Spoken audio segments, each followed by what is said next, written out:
और अब नूरियापुरी हिंदी सीख रही है, और क्यों सीख रही है सुनते हैं नूरियापुरी से। वो एक कविता भी पढ़ेंगे।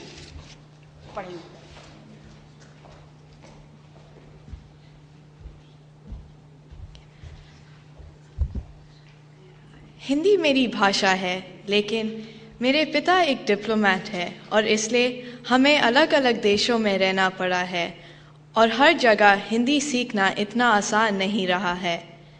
जब मैं भारत में थी तब मैं हिंदी पढ़ती थी, और जब हम अमेरिका आए थे तब मुझे भारतीय विद्या भवन के बारे में जानकारी मिली।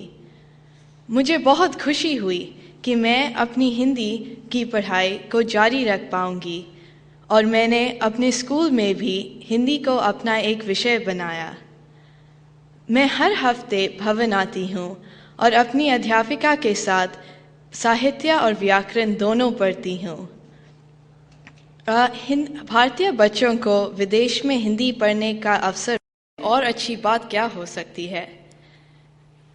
मुझे कविता पढ़ने का बहुत शौक है और इसलिए मैं आज आपके सामने एक कविता प्रस्तुत करने वाली हूँ जिसका शीर्षक है नए इलाके में, और जिसका कवि का नाम है अरुण कमल जी।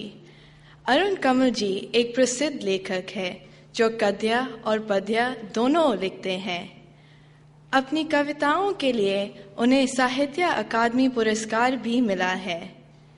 उनकी कविताएं यथार्थ के बारे में होते हैं और कवि इन कविताओं के माध्यम से अपनी आसपास की जिंदगी को सीधे शब्दों में चित्रण करते हैं। मुझे इस कविता इसलिए पसंद है क्योंकि कवि जो संदेश दे रहे हैं वो यही है कि इस दुनिया में कुछ भी स्थायी नहीं होती है और हमें अपनी यादों के भरोसे नहीं रहना चाहिए। प्रस्तुत है अरुण कमल जी की कविता नए इलाके में। इन नए बसते इलाकों में जहां रोज बन रहे हैं नए नए मकान, मैं अक्सर रास्ता भूल जाता हूँ। धोखा दे जाते हैं पुराने निशान। खोजता हूँ ताकता पीपल का पेड़, खोजता हूँ डहा हुआ घर और जमीन का खाली टुकड़ा जहाँ से बाएं मुड़ना था मुझे। फिर 2 बगान बाद बिना रंग वाले लोहे के फाटक का घर था एक मंजिला, और मैं हर बार एक घर पीछे चल देता हूँ या 2 घर आगे टकमकाता। यहाँ रोज कुछ नया बन रहा है, रोज कुछ घट रहा है।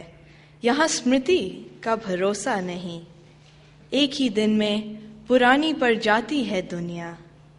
जैसे वसंत का गया पतझड़ को लौटा हूँ, जैसे बैसाख का गया बादों को लौटा हूँ। अब यही है उपाय कि हर दरवाजा खटखटाऊं और पूछो क्या यही है वो घर। समय बहुत कम है तुम्हारे पास, आ चला पानी डहा आ रहा आकाश। शायद पुकार ले कोई पहचाना ऊपर से देखकर। Thank you.